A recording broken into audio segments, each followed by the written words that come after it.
Hello friends, welcome to your very own English learning platform Ingbi. This is Manish, and in today's class we will learn one another type of pronoun, that is interrogative pronoun. और interrogative pronoun जो होते हैं वो क्या होते हैं इसके बारे में हम क्लास में डिटेल में जानेंगे, डिटेल में समझेंगे, इसके यूजेस को देखेंगे कितने तरह के होते हैं और कैसे कैसे फंक्शंस वो करते हैं और सेंटेंस में क्या क्या आ सकता है, उसके एरर्स क्या हो सकते हैं। तो इस क्लास को मैं दो भागों में बांटा हूँ। तो आज ये पार्ट 1 है, इसके बाद जो हम देखेंगे वो पार्ट 2 और लास्ट पार्ट होगा इस टॉपिक का, इंट्रोगेटिव प्रोनाउन का।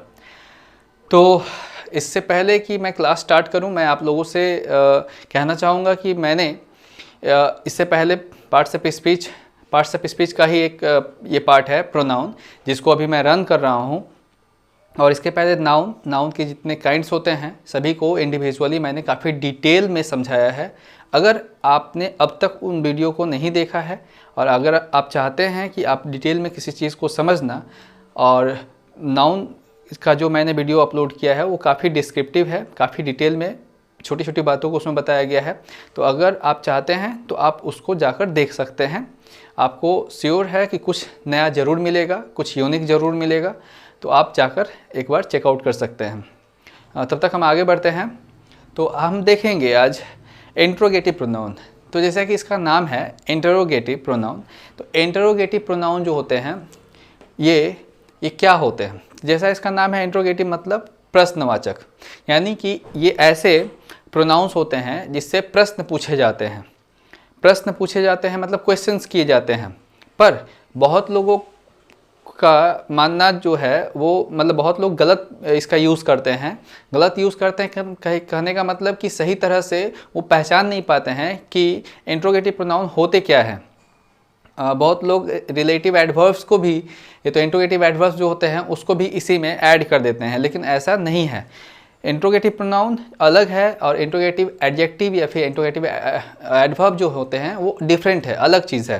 तो इस क्लास में हम उसको भी समझ पाएंगे, उसमें क्या डिफरेंसेस है उस चीज़ को समझ पाएंगे। तो चलिए अब शुरू करते हैं इन चीज़ों को देखना।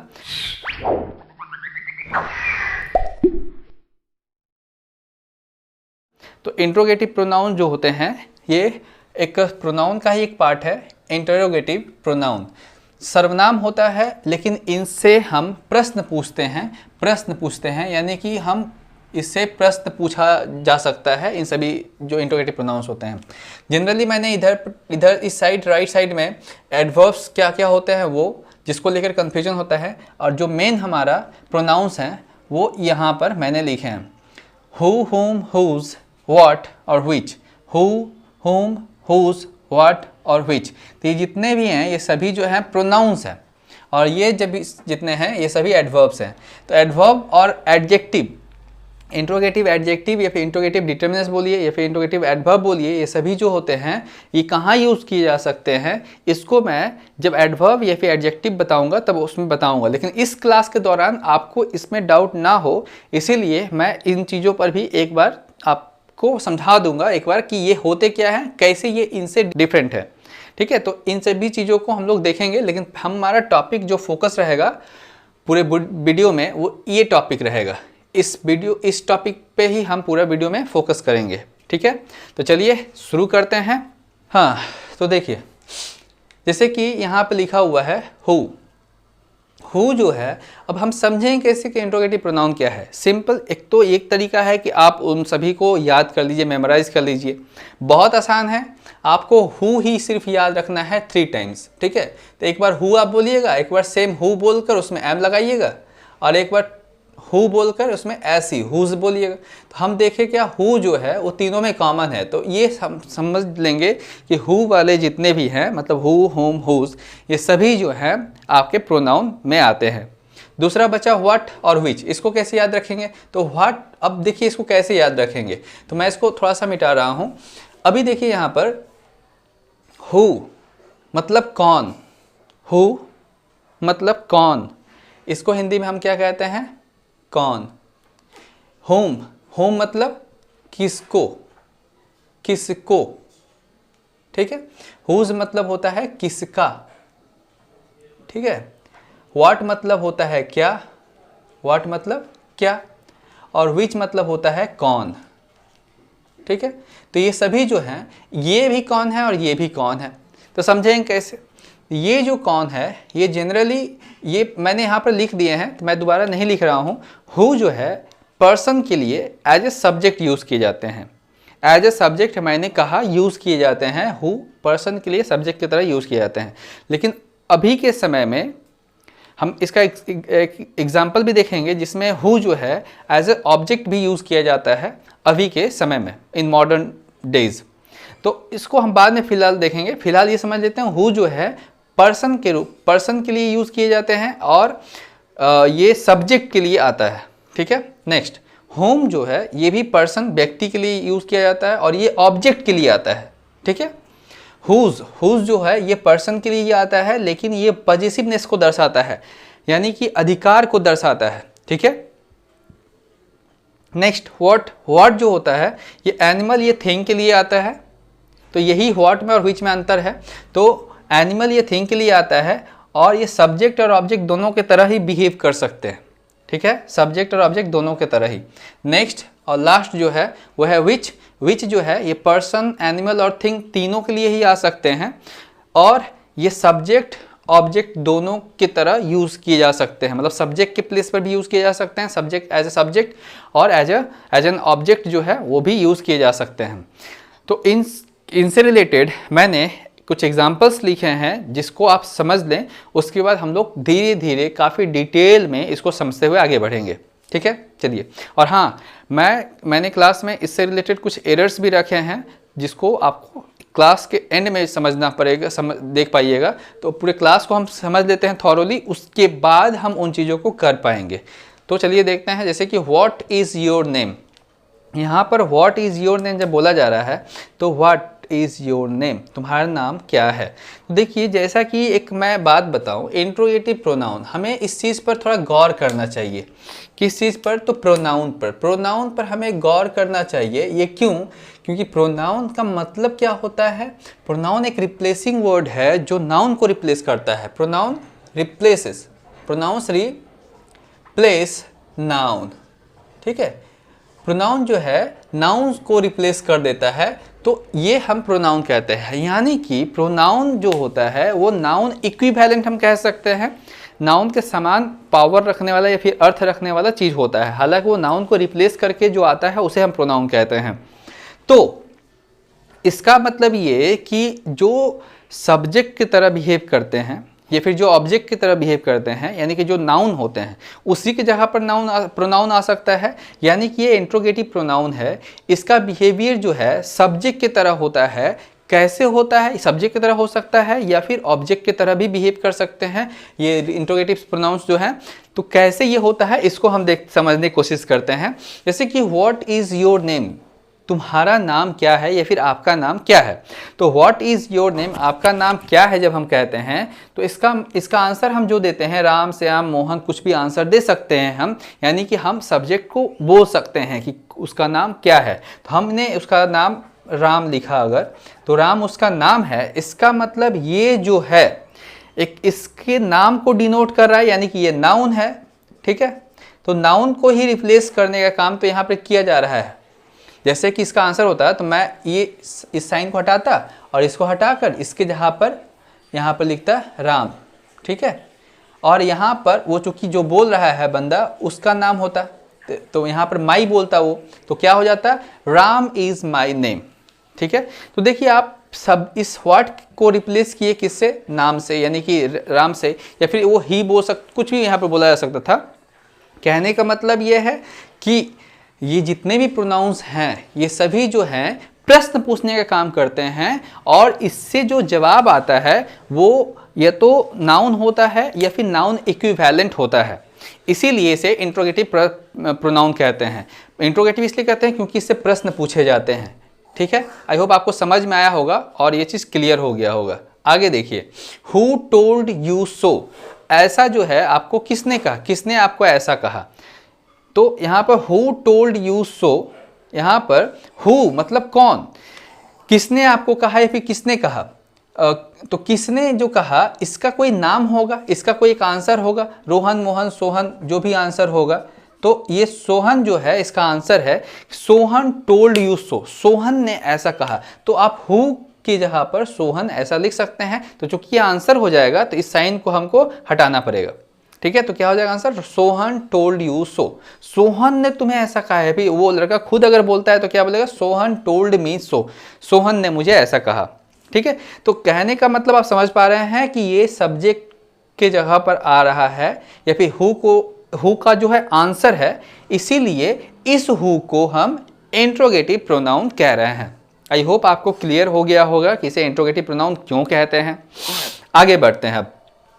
To whom are you taking this, to whom are you taking this, किसके लिए, टू होम मतलब किसके लिए, किसके लिए तुम ये इस चीज़ को ले रहे हो। सपोज किया जाए कुछ ले रहा है, कोई व्यक्ति कुछ खरीद रहा है, तो वो खरीद रहा है तो किसके लिए खरीद रहा है, किसी के लिए तो खरीद रहा होगा ना। तो किसी के लिए खरीद रहा है तो टू होम, तो वो बोल सकता है मैं राम के लिए, सीता के लिए, गीता के लिए, मीता के लिए, किसी के लिए भी खरीद रहा है वो। तो यहाँ पर मैं बोल सकता हूँ कि किसी के लिए। तो टू होम जो है इसको रिप्लेस करके हम हम इसके जगह पर कोई नाम लिख सकते हैं। सपोज किया जाए कि मैं सीता बोल रहा हूँ तो सीता के लिए वो खरीद रहा है, टू सीता, ठीक है। आंसर क्या होगा कि to whom are you taking this, तो आंसर होगा टू सीता, सीता के लिए। तो ये जो है हमारा ये नाउन को ही रिप्लेस किया, इसलिए इसे इंट्रोगेटिव प्रोनाउन कहेंगे क्योंकि ये प्रश्न पूछने का काम कर रहा है, ठीक है। और ये जो है ऑब्जेक्ट की तरह काम कर रहा है क्योंकि बोलने वाला वो जो है वो नहीं, किसी कोई और जो व्यक्ति है जिसके लिए खरीदा जा रहा है, यानी कि कोई ऑब्जेक्ट है जिसके लिए वो खरीदा जा रहा है, तो वो कौन है, वो सीता है, ठीक है। To whom are you taking this, तो ये आंसर होगा और ये हमारा ऑब्जेक्ट होगा, तो इसीलिए ये भी हमारा ऑब्जेक्टिव केस का ये होगा। आगे हम देखेंगे इसी में कि ये जो होम है इसको हु से ही स्टार्ट कर सकते हैं, फिर होम से ही हम स्टार्ट कर सकते हैं और टू को हम लास्ट में भी लिख सकते हैं। ये थोड़ा सा नया तरीका हो जाएगा और ये जो है एक फॉर्मल और काफ़ी पुराना तरीका है जिसको लोग फॉलो करते हैं और ये सही भी है, ठीक है। आगे बढ़ते हैं। हुज ड्रेस इज दिस, ये ड्रेस किसका है या फिर किसकी ये ड्रेस है। तो हुज किसकी ड्रेस है, किसी की हो सकती है, तो मैं यहाँ पर लिख देता हूँ रीता, मैं यहाँ लिख दे रहा हूँ रीता, तो ये रीता की ड्रेस है। This is Rita's dress, this is Rita's dress, Rita की ड्रेस है। तो रीता की ड्रेस है, कैसे समझ में, रीताज ड्रेस, ठीक है। तो रीताज ड्रेस मतलब रीता की ड्रेस है, ये किसकी ड्रेस है, तो रीता की ड्रेस है, रीता की ड्रेस है। तो रीता एक लड़की है, उस ड्रेस पर उस लड़की का अधिकार है, या फिर आप एपोस्ट्रॉफी से ऐसे लिख सकते हैं, रीताज ड्रेस ऐसे लिख सकते हैं। तो ये अधिकार वाला बात हो गया, इसीलिए मैंने यहाँ पर जो हुज जो है वो लिखा था, ये पर्सन के लिए यूज़ किए जाते हैं और पॉजेसिवनेस को दर्शाता है। देखिए यहाँ पे पॉजेसिवनेस को दर्शा रहा है कि ये ड्रेस पर किसका अधिकार है, तो रीता का अधिकार है। Rita's dress, whose dress is this, Rita's dress, ठीक है। तो ये अधिकार को दर्शा रहा है कि इस ड्रेस पर रीता का अधिकार है, पॉजेसिवनेस को दर्शा रहा है। इसलिए हुज जो है पर्सन के लिए तो आता ही है, लेकिन ये पॉजेसिवनेस को भी दर्शाता है, लेकिन ये होता है प्रश्न इंट्रोगेटिव प्रोनाउन ही, ठीक है।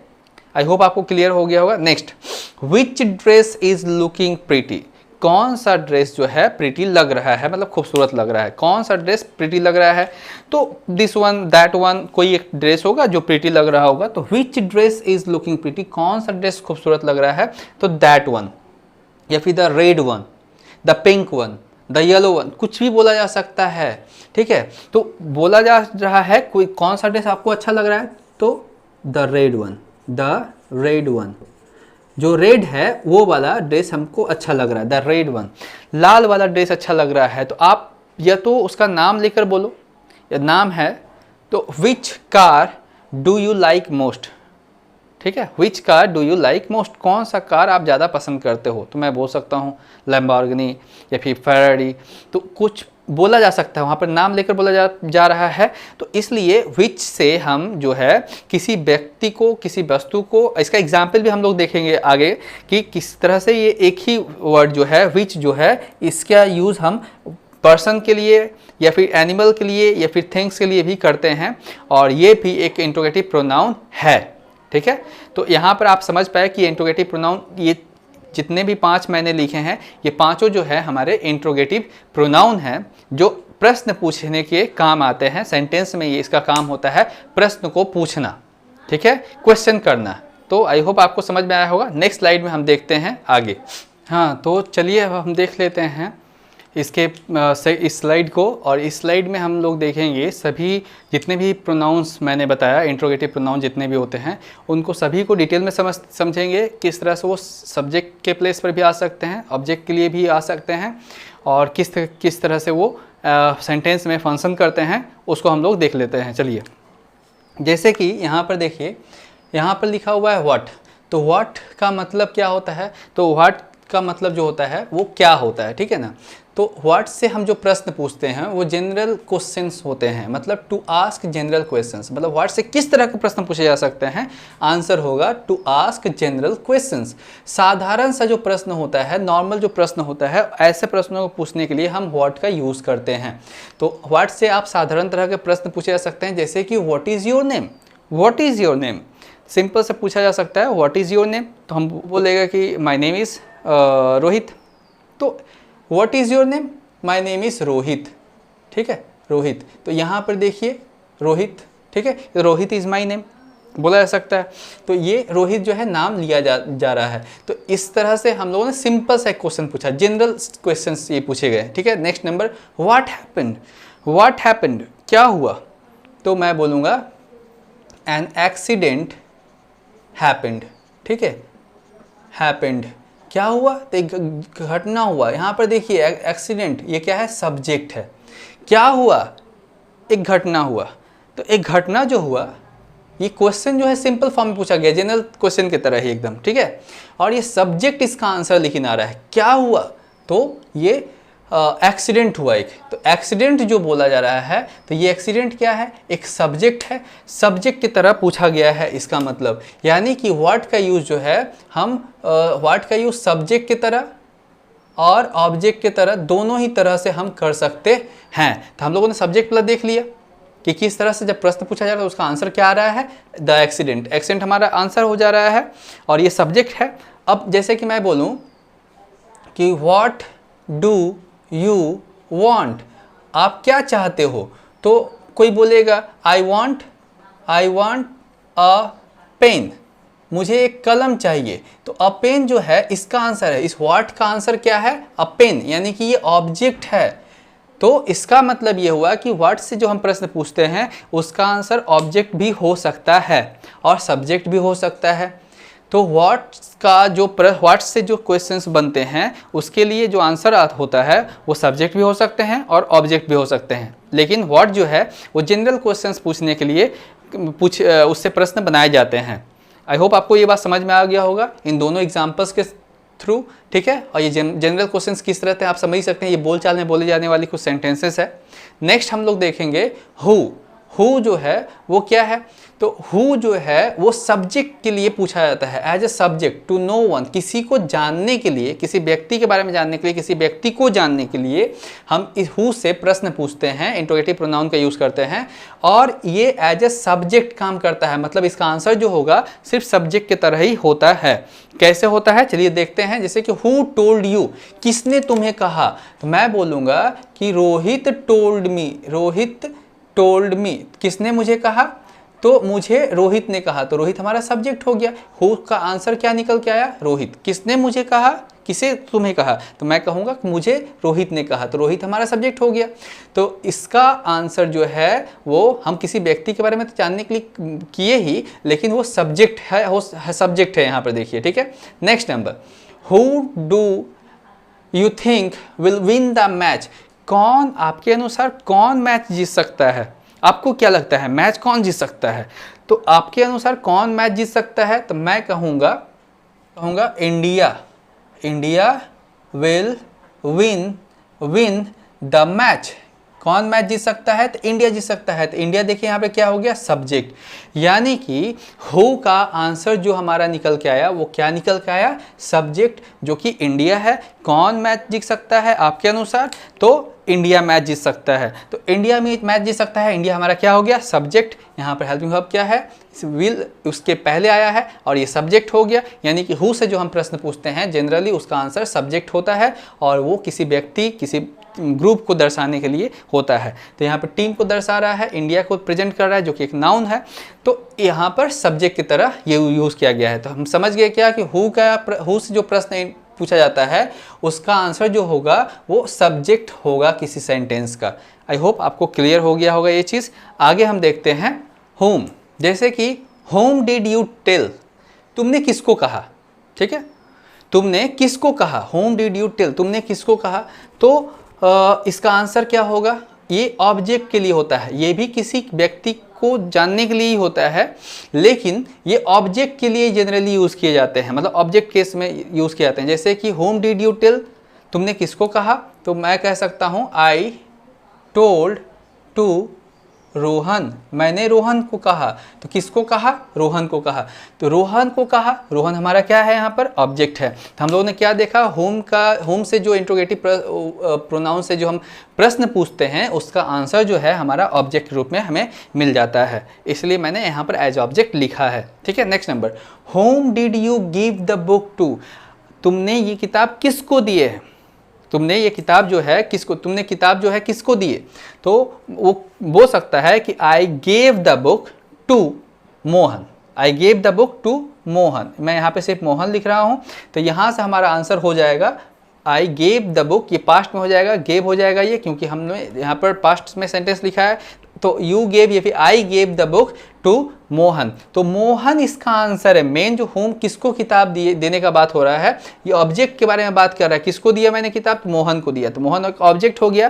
तो इसलिए ये सेंटेंस होम जो है ऑब्जेक्ट का, होम का जो प्रश्न का जवाब होता है वो ऑब्जेक्ट होता है किसी सेंटेंस का। अब यहाँ पर एक चीज़ देखने वाली बात है कि मैंने कहा था कि हु का यूज़ जो है जनरली अभी मॉडर्न समय में हु से भी प्रश्न पूछे जा सकते हैं और उसका आंसर ऑब्जेक्ट हो सकता है। कैसे, तो आप इसके लिए यहाँ पर ये जो होम जो लिखा हुआ है, ये होम से ना पूछ के ऐसे इसको ऐसे भी बोल सकते हैं, who did you give the book to, who did you give the book to.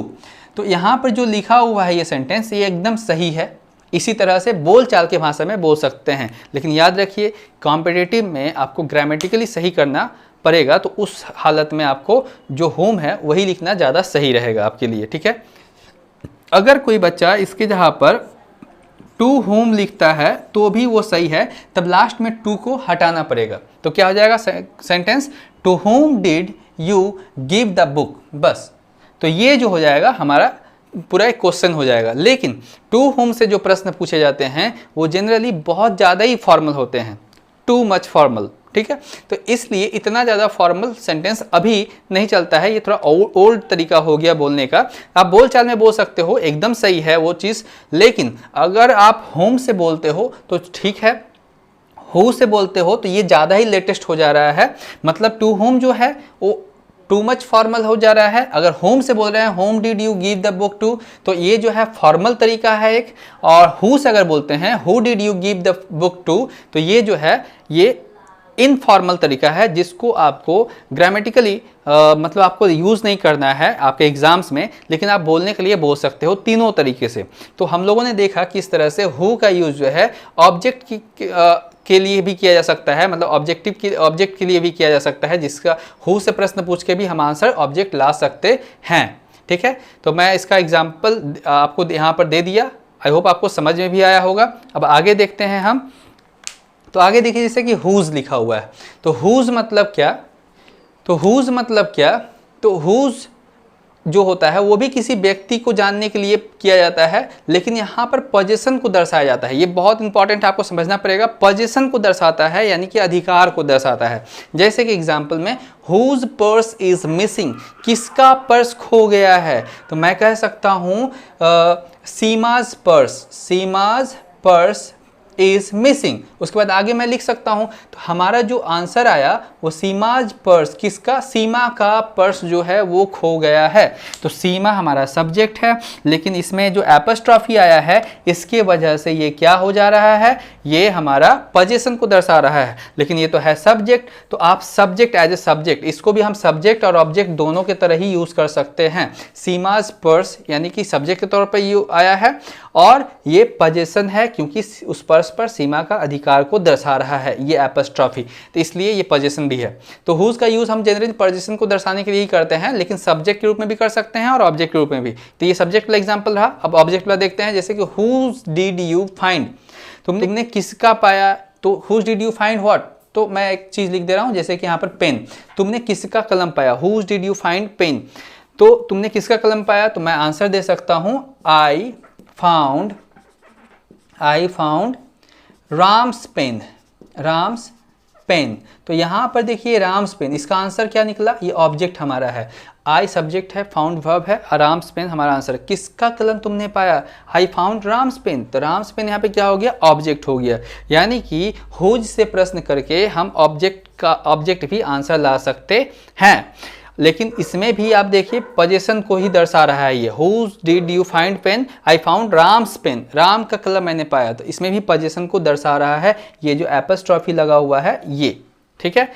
तो हुज से हम समझ गए कि पोजीशन को दर्शाने वाला ये सेंटेंस होता है, और इससे जो प्रश्न पूछे जाते हैं उसका जवाब सब्जेक्ट और ऑब्जेक्ट दोनों ही हो सकते हैं, सिमिलरली जैसे कि व्हाट में हो रहा था, ठीक है। आई होप आपको समझ में आया होगा। नेक्स्ट अब आगे चलते हैं। विच मतलब होता है कौन, इसका यूज भी हम किसी व्यक्ति, जानवर या फिर वस्तु के लिए करते हैं। जैसे कि यहाँ पर लिखा हुआ है कि ये फ्रॉम द सेलेक्टेड, से यहाँ पे लिखा हुआ है from the selected. From the selected मतलब क्या, ये बहुत इंपॉर्टेंट है। फ्रॉम द सेलेक्टेड मतलब कि आप इसमें जो प्रश्न पूछे जाते हैं उससे पता चलता है कि कुछ सेलेक्टेड चीज़ों में से ही आपको चुनने के लिए बोला गया है। जैसे पहला सेंटेंस देखिए, व्हिच केम फर्स्ट।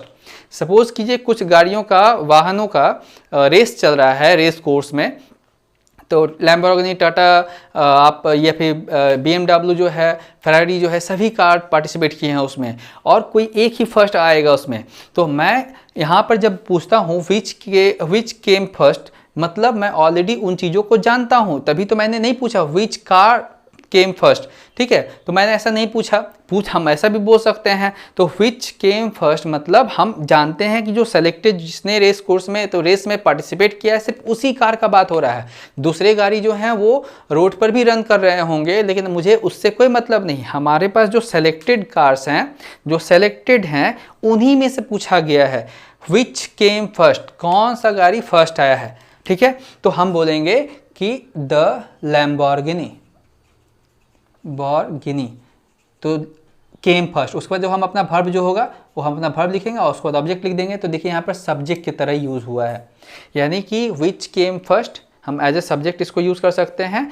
तो इसका आंसर जो होगा वो सब्जेक्ट के रूप में भी आया, सब्जेक्ट के रूप में आया है, द लैम्बोर्गिनी केम फर्स्ट, ठीक है। तो आई होप आपको ये बात समझ में आया होगा कि मैंने क्यों सिलेक्टेड लिखा है, और इसका आंसर भी जो है वो आपको सब्जेक्ट और ऑब्जेक्ट दोनों के रूप में ही मिल सकता है। तो ये सब्जेक्ट वाला एग्जाम्पल। अब हम ऑब्जेक्ट वाला देखते हैं। जैसे कि यहाँ पर देखिए लिखा हुआ है which will the doctor see first, doctor किसको पहले देखेगा, डॉक्टर किसको पहले देखेगा। तो मैं आंसर लिखूंगा the doctor will see the patient in yellow first, ठीक है।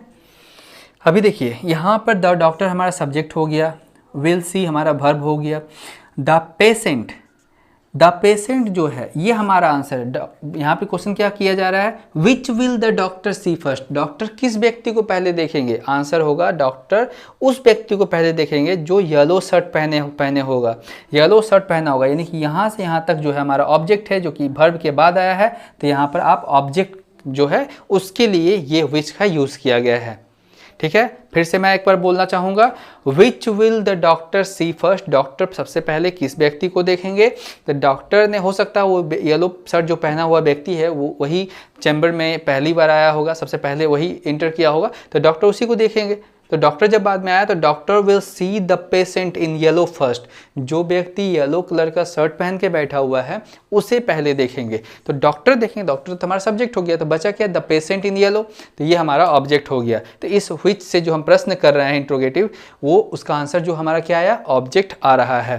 तो आई होप आपको ये चीज़ समझ में आ गया होगा। मैं आपको एक बात बता दूँ, व्हाट, हुज और विच, व्हाट, हुज और विच जो होते हैं, इससे जो प्रश्न पूछे जाते हैं उसका आंसर सब्जेक्ट और ऑब्जेक्ट दोनों ही हो सकता है। ठीक है, उसका आंसर सब्जेक्ट और ऑब्जेक्ट दोनों ही हो सकता है। और हु से जो प्रश्न पूछे जाते हैं उसका आंसर सिर्फ सब्जेक्ट ही होता है। हुम से जो प्रश्न पूछे जाते हैं उसका आंसर सिर्फ ऑब्जेक्ट ही होता है। तो आई होप आपको ये पूरा चीज़ कॉन्सेप्ट क्लियर हो गया होगा। अगर इसके बावजूद भी आपको किसी तरह का डाउट रह जाता है इंट्रोगेटिव प्रोनाउन को समझने में, तो आप बिना हिचकिचाहट के मुझसे प्रश्न पूछ सकते हैं। जो भी आपके डाउट्स हैं आप कमेंट करके मुझे बता सकते हैं।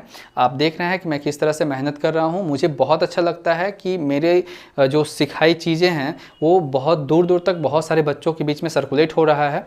तो अगर आपने अभी तक मेरे चैनल को सब्सक्राइब नहीं किया तो प्लीज़ जल्दी से मेरे चैनल को सब्सक्राइब कर लें। इसी तरह का मैं कंटेंट जो है मैं लाता रहूँगा।